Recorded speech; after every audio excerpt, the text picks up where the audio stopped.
Hey, everybody. Coach, if you want to just open with a statement, and we'll go ahead and take some questions. Okay. First off, to start off, just wanted to take a minute and talk about Q Robinson. His father passed away this past week, and such a difficult thing to go through, the loss of a family member. I can't think of a young man that has handled that better personally and with his teammates. He's a great son and was very supportive for his family and spent time with them this week, and also did a tremendous job of doing the extra things that it takes to prepare for a game. Our condolences go out to him and his family, but just so proud of who he is as a young man, the leader he is for our team. Our teammates, his teammates really surrounded him well this week, and then he went out and played very well for the second week in a row. So certainly want to recognize him. Looking back on last week, our recap of South Florida, one of the things that I told the guys, I said, you're learning lessons and learning how to get better through success and wins. Not everybody gets to say that in college football right now, and so that's important. I thought from a defensive standpoint, I thought we showed up in some critical moments in the game, which was encouraging to see. Some younger players stepped up in those moments as well, and then I thought the leadership of our defense showed out on the sideline and then out on the field as well. We had 8 3-and-outs in the game, at 13 what we call game changers, which I've gone kind of over those things with you guys as well. From a situational down standpoint, I thought we were dominant in the game. We were, I think, 17 of 20 overall on 3rd and 4th downs. We were 3 of 4 in the red zone, holding them to field goals. Really disappointed in the 1 touchdown that we gave up. Thought we should have been better there and given ourselves a chance to get another stop on 3rd down, and so we have to continue to improve. It's not okay to give up touchdowns in the red zone, even though we were able to win 3 out of the 4. No touchdowns again to begin and end each half. That's critical for starting fast as a defense and finishing well. I think in the 4th quarter right now, over 2 games, we're 35-3, which shows that our players are learning to finish. And then zero explosive passes given up, and that's really challenging for an offense like that goes fast. They take shots downfield and do a number of things to force you to get your cleats out of the ground and then capitalize on it in the passing game. Probably the most disappointing thing was we had a number of explosive runs that were given up. We had a couple misfits. We had 3 times we did not execute our pressure properly, so we had essentially missed patterns in the pressures that we bring, and we've got to be able to capitalize off those things. And then 2 missed tackles. So from a standpoint of, I thought we let the quarterback, when we call some of these pressures, the intent is to get the quarterback on the ground and make him uncomfortable. And I thought because we did not execute in that moment, we didn't take advantage of that, and thus they took advantage of it in the run game. So those are things that we've got to get cleaned up. Extremely disappointed in the lack of takeaways that we were not able to create. Their team did. They created 3 of them. We were -3 in the turnover margin, which is absolutely unacceptable by our defense. It has to be something that we focus on day in and day out. It's what we preach. It's who we are. It's what we believe in, and it did not show up in this game. And so something that we've got to continue to push and pressure to focus on getting that done on game day. So with that, moving on to next week, review of Wisconsin, first road game for us. I think it'll be a great test going up there into a really tremendous environment. They've got a great atmosphere there, beautiful campus, beautiful university. They've got their traditions in the third quarter jump around. I think our guys got to lean into those things. I think they got to enjoy it and appreciate it and recognize some of the greatness of college football, and then go play the game at a really high level. I've always been impressed with Luke Fickell. I've had connections with him over the years. Years ago, when he was at Ohio State, he came down and visited us at Ole Miss, and kind of learned some of the things that we were doing defensively under my dad.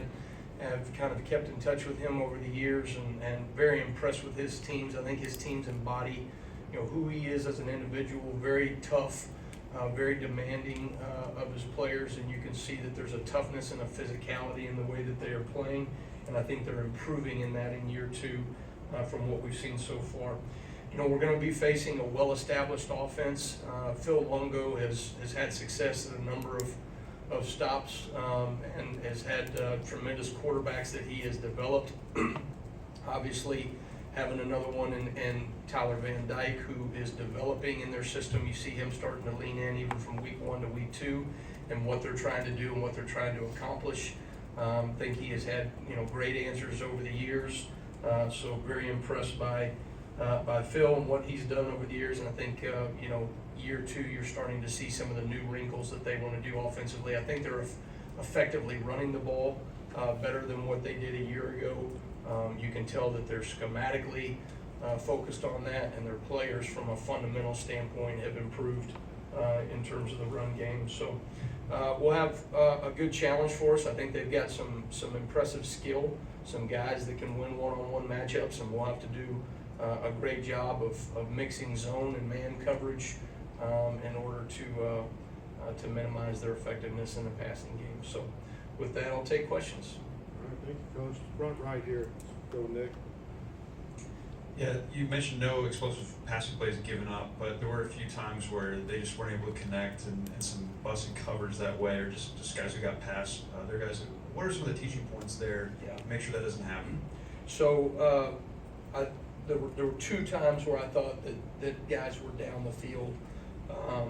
One was they were going fast 3 plays in a row. You've seen it at Oklahoma State was probably the team that was most famous for it. Back before they would, when a guy would substitute, now we give the defense a chance to sub. Well, back in the day, we didn't used to do that. So teams would just run, the next wide receiver out and the next wide receiver out. And that's what they tried to do. We had a substitution issue there where we didn't feel like we had the time to be able to get somebody back out there. And so we put a young corner in a tough spot where he was kind of in limbo. He wasn't in press coverage, he wasn't in off coverage, and he just got ran by because his eyes were in a bad spot. So the other one was just a technique error where a guy released inside. We were denying the outside release. We forced him to release inside, which is probably the only reason they didn't connect on the ball. We went back and looked at this a long time ago. When you look at inside release fade balls, the ones that we force a receiver to release inside versus if he gets the outside release on you, the completion percentage is far less on an inside release. So that was probably the only thing that saved us. However, we put our eyes in the backfield when we did get beat back inside instead of staying on top shoulder. So those are things that young players have to learn. They have to get corrected moving forward, and so that's really going to be the key is, making sure that those young guys learn from those mistakes. Go left side, Katie. What's going to be the challenge of not having Justin Jefferson in the first half, and kind of what was your perspective on the play that he got ejected on? Yeah, we obviously it's always disappointing, right, when you have a dynamic player that is not available for one half of the game. We looked at the play. I looked at it from about every angle that I could. I think we just got to tell the young man, keep playing. So it is what it is. We'll deal with it and get ourselves ready for him in the second half. So Middle of the room, Emily Grace.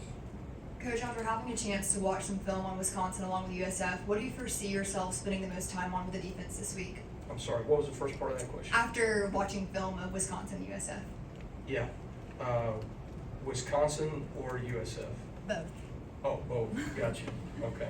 All right. I think from the USF game, some of the things that we talked about just in terms of the run fits in particular, we got to get some of those things cleaned up. Really, it was just the explosive plays. They had a number of runs that I thought we played really well, but we've got to do that consistently when teams are going fast. that's really structurally that and schematically, that's what USF is built to do. They're meant to try to get you on your heels so that you will misfit something or miss tackle.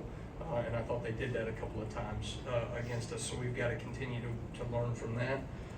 Looking ahead to Wisconsin, I think, this is a team that is taking great ownership of the physicality that they play with, their ability to run the football, the toughness that they have and carry. They're big people. I'll never forget years ago, I was at the University of Arkansas, and we had a great team, went to an SEC championship, and ended up playing Wisconsin in a bowl game. We were kind of the biggest team in the SEC and the biggest team, week in and week out that we faced. And you look across the sideline, you thought, oh, they look like us. They're big people, they're massive people. So, and so that's going to be a great challenge for us to be able to match that toughness and that physicality on their home turf. So excited for the challenge. Let's go to Jack on the left side of the room. Hey Coach, taking you back to week one for a second. We talked to Keon Sabb after the game, and he mentioned you used the phrase "Yibambe" with your defense. I'm just curious, when did you start using that, and kind of what does it kind of represent for your group there? Well, I am the Wommack boys. We are Marvel fans, so we love the Marvel movies. And so in the movie Black Panther years ago when that came out, gosh, what was that, maybe 2015, 16, something like that. That movie came out, and I'm always like, I guess I'm a nerd when it comes to some of those things. So I was like, what does Ibambe mean? So I look it up, and it's actually I think it's an African Bantu language word that means hold fast the line. And so I thought, what a fitting chant, right, for a red zone defense, right, to hold the line. And so we talk about that. Doesn't matter how they get down in the red zone, whether there's we've turned the ball over or whether they've gone on a 16-play drive and it's first and goal from the 5-yard line. Everyone has to Ibambe. We have to hold fast the line. We have to do our 1/11th to be able to hold the line in that situation. And I think that's something that our players have kind of leaned into over the years. And we have been successful at a number of different places in the red zone, and I think we're taking the steps in the right direction here as well. Stay on the left side with Steven. Coach, obviously he's incredibly athletic, but Jihad Campbell, just his mentality of, I'm going to make every play that I can. Yeah. What makes him special as that linebacker spot to make those plays? Well, Jihad is a very gifted athlete, but he plays the game the way it's supposed to be played from a linebacker position. He is relentless in his pursuit of the ball. He plays with an extremely high motor. He's got great juice and energy, and we always talk about effort and finish. It's 4 to 6 seconds from point A to point B with violent intentions when we get there, and he certainly embodies that. So very proud of the effort that he has played with. I think that's a direct tribute to him leading us in tackles through 2 games as much as anything. Go back over to the right side, Matt. What do you think Tim Keenan did well on Saturday? Man, so impressed with Tim Keenan.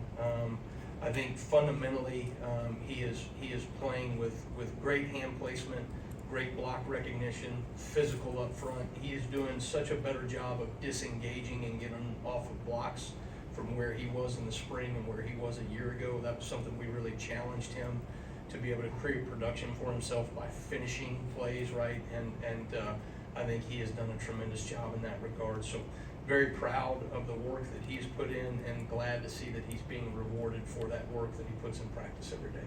Got time for a couple more questions. Go Chase on the left. A couple of the stops that y'all got defensively on Saturday came off the turnovers, right? The second half kickoff, you get the missed field goal, you get the fumble on the goal line, you get a 3 and out right there. Is there more value defensively in getting a stop off a turnover, and is that an identity builder? Yeah, I think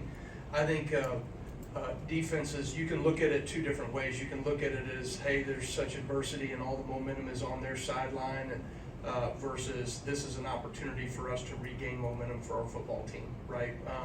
And so when you're coming on the field off of a turnover, what we call a sudden change situation, our players have to understand this is an opportunity as a defense to create momentum back for ourselves. The momentum is most certainly going to be on their sideline in that moment.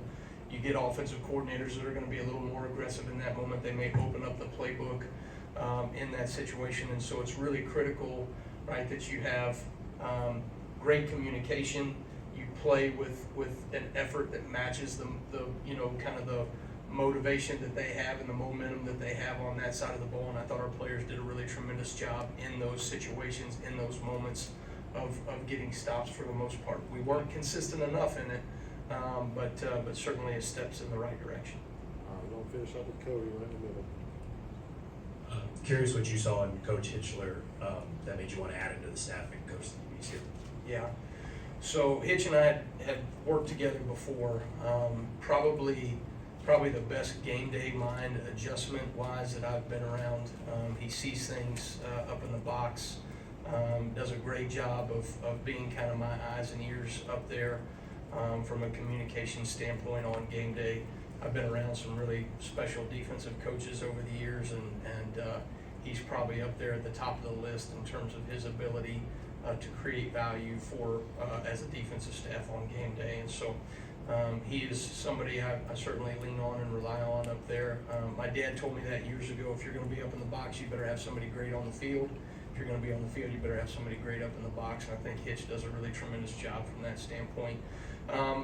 You know, one of the ways that I think he creates value for his players is the way he coaches those guys to understand offensive recognition, how to recognize what is going to happen, play with anticipation. You know, we talked about that before. Defense is inherently reactionary. We're trying to get our guys to play with anticipation. I think he does that as good as anybody. So very happy for him to be here with us, and excited to kind of be back in the foxhole with him again. Thank you, Coach. All right, thanks guys.